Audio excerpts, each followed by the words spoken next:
السلام عليكم. فيديو جديد على قناه كويزين خديجه بها. وصفتنا اليوم ان شاء الله نشارك معكم ميني كيش رائعين بزاف، حشوه لذيذه ما تشبعوش منا. بالنسبه للمقادير عندي هنايا 4 كيسان ديال الدقيق الفورس في هذه الزلافه هذه. وبالنسبه للكميه ممكن تستعملوا 4 ديال الكيسان في حاله، وممكن ديروا غير 2 كيسان اولا اكثر من 4. صافي هنايا زلافه اولا جبانيه فيها 4 ديال الكيسان ديال الفورس بهذا العبار ديال هذا الكاس هذا. ودرت كذلك نصف كاس ديال الزيت نباتيه مخلطه مع زيت الزيتون.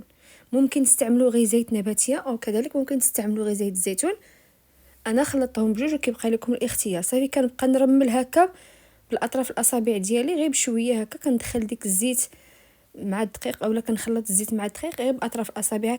ما كنعجنوش نهائيا بايدينا اولا بالراحه ديال ايدينا كما كتشوفوا، غير بهكا بحال كنفرتتو اولا كنرملوا الدقيق ديالنا بديك الزيت. صافي من بعد ما كنتاكدوا ان الزيت ترملات لينا مع الدقيق مباشره كنديزو للتوابل. ضفت معلقه صغيره ديال الملحه، وضفت كذلك معلقه صغيره ديال الثومه غبره، ومعلقه صغيره ديال البصله غبره، وضفت كذلك 4 معالق صغيره ديال خميره حبيبات او الخميره د العجين اللي عندكم.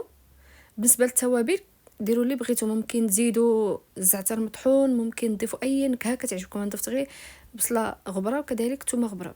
صافي. وبالنسبه لهنايا خديت بيضه خلطتها مع شويه ديال الماء. بالنسبه للماء اللي كفاني هنايا كاس قل ربع ديال الماء، ماشي نص كاس، كاس قل ربع.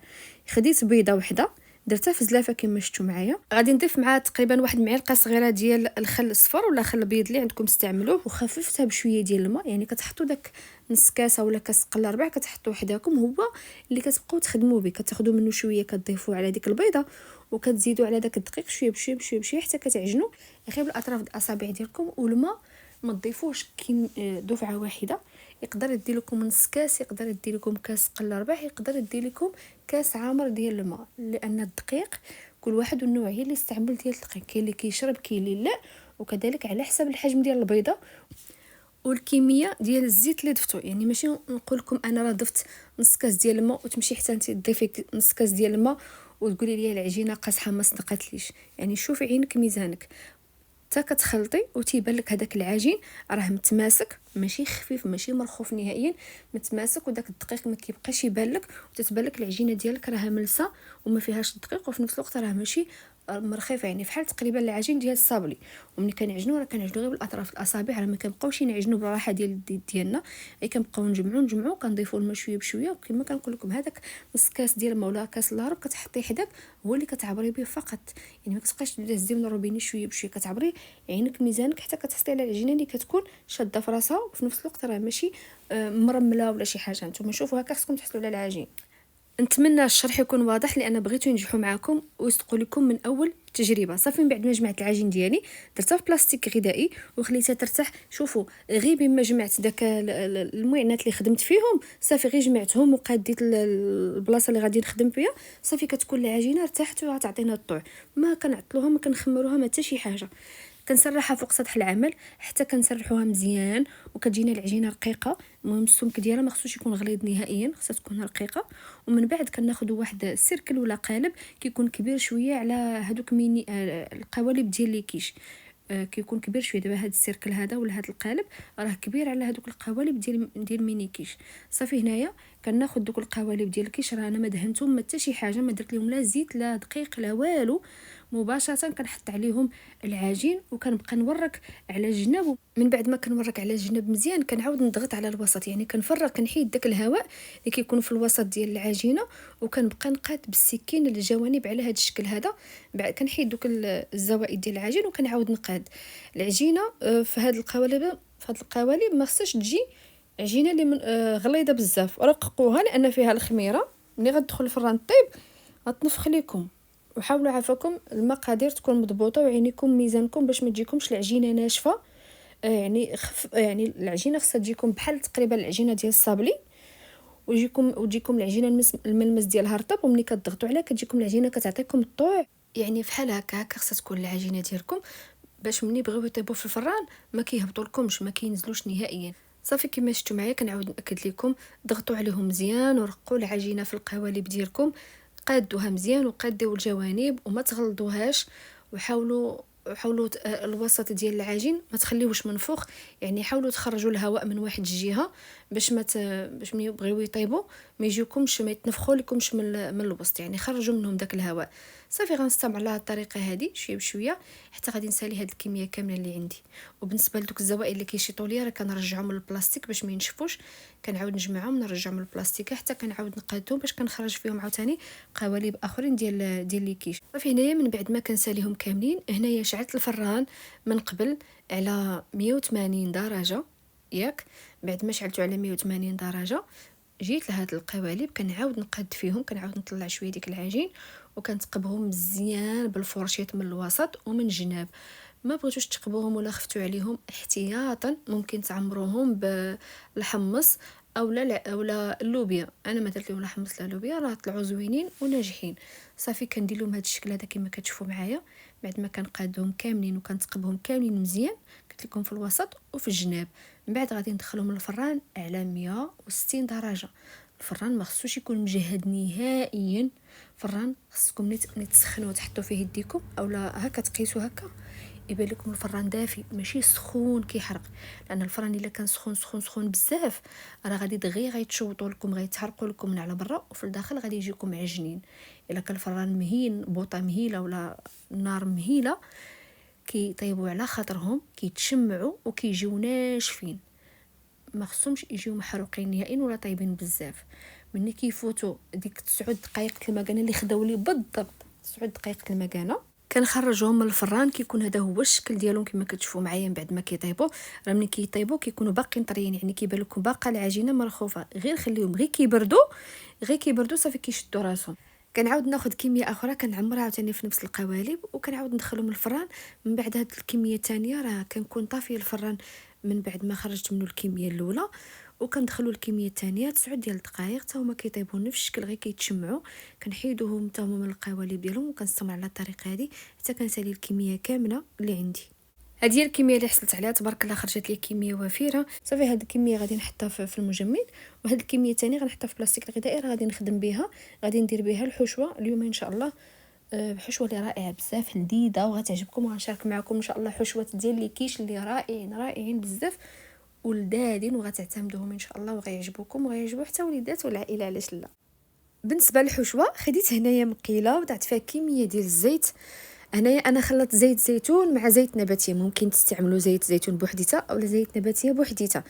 من بعد ضفت معها بصله وحده كبيره اللي قطعتها قطع اللي هي صغيره اولا طحنوها في الهشوه كيبقى لكم الاختيار، المهم تكون مقطعه صغيره باش طيب لينا دغيا، لان البصله ضروري ما كيخصها طيب في اي حشوه. يعني شنو طيب ما تبقاش داك اللون ديالها ابيض وملي تكونوا كتناولوا الحشوه ديالكم كتسمعوها كتغزز في سنانكم.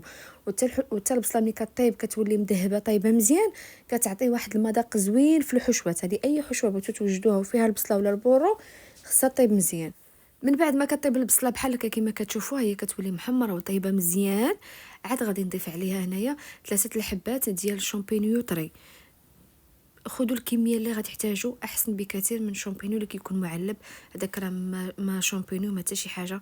اللهم تاخذوا حبه ولا جوج ولا ثلاثه بحال هكا ديال شامبينيو طري احسن بكثير من المعلب. صافي 3 الحبات ديال الشامبينيو اللي كنكونوا كنمسحوه مزيان وتنحيدوا له القشره ديالو، كنقطعوا قطع اللي هي صغيره وضفتو على البصله شحرته شويه، وضفت كذلك الكروفيت كتبقى كميه اختياريه، ضيفوا الكميه اللي عندكم وعلى حسب عدد ديال لي كيش اللي بغيتو تعمروا. وكنحيدوا له داك السنسول ولا داك الخط الخضر اللي كيكون في السنسول كنحيدوه ليه، ما تخليوش نهائيا، خصوصا ملي كيكون الكروفيت كبيره. ملي كيكون الكروفيت صغيره ما تيبانش. صافي من بعد هذا غنعاود هاد الكروفيتات هادو كبارين راه غنعاود نقطعهم بعد ما كيطيبوا.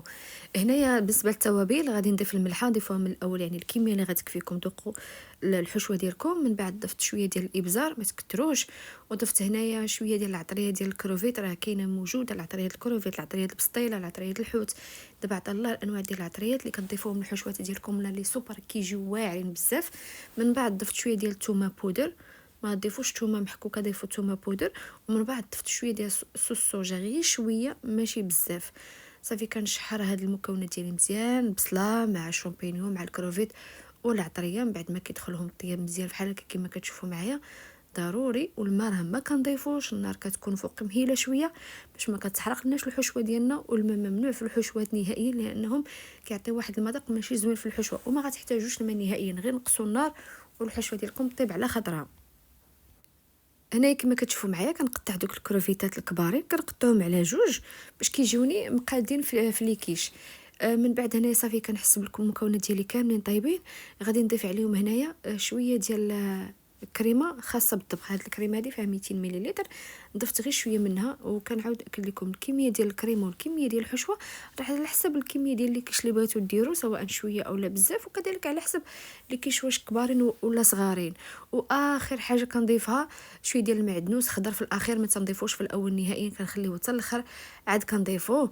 وتنكون النار كتكون هنايا ناقصه مهيله حتى كتعلق لنا هاد الحشوه مزيان مزيان، وكتجمع لنا ديك الكريمه مع هاد المكونات. صافي حتى كتحصلوا على هاد القوام هذا كما كتشوفوا. عرفتوا هاد الحشوه راه كتجي رائعه بزاف لذيذه، ما تشبعوش منها. جربوها واخا غير كميه قليله وجربوا، وان شاء الله غادي تعجبكم.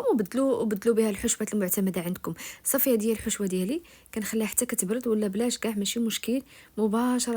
مباشره هنايا عمرت الحشوه في هذا القوالب ديال لي كيش. من بعد درت لهم شويه ديال الفرماج من الفوق، فرماج ايضام يعني فرماج ديال التاج.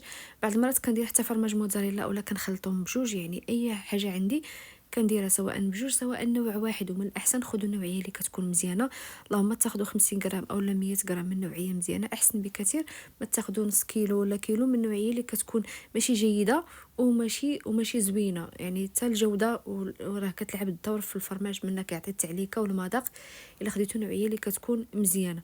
صافي هنايا درت لهم كميه اللي قلت لكم ديال الفرماج، ومن بعد غنرشهم بشويه الزعتر من الفوق.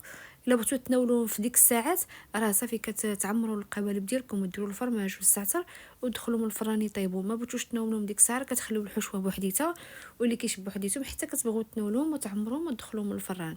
صافي انا عمرت كلشي دفعه واحده ودخلتهم الفران. من بعد ما تحمر الفرماج وكذلك حتى دوك اللي كيتحمروا شويه كنخرجهم، كيكون هذا هو الشكل النهائي ديالهم. كيجيو رائعين بزاف لذاذين ما تشبعوش منهم. ومره نوعوا من الحشوه ديال الكيش اللي كتستعملوا. نتمنى يعجبكم الفيديو، شاركوا مع الاصدقاء والحبايب ديالكم، وخليوا لي لايك وتعليق تحت الفيديو اللي كيحفزني نعطيكم وصفات اللي كيكونوا رائعين وسهلين في المتناول. الى اللقاء فيديو جديد ووصفه جديده ان شاء الله، والسلام عليكم.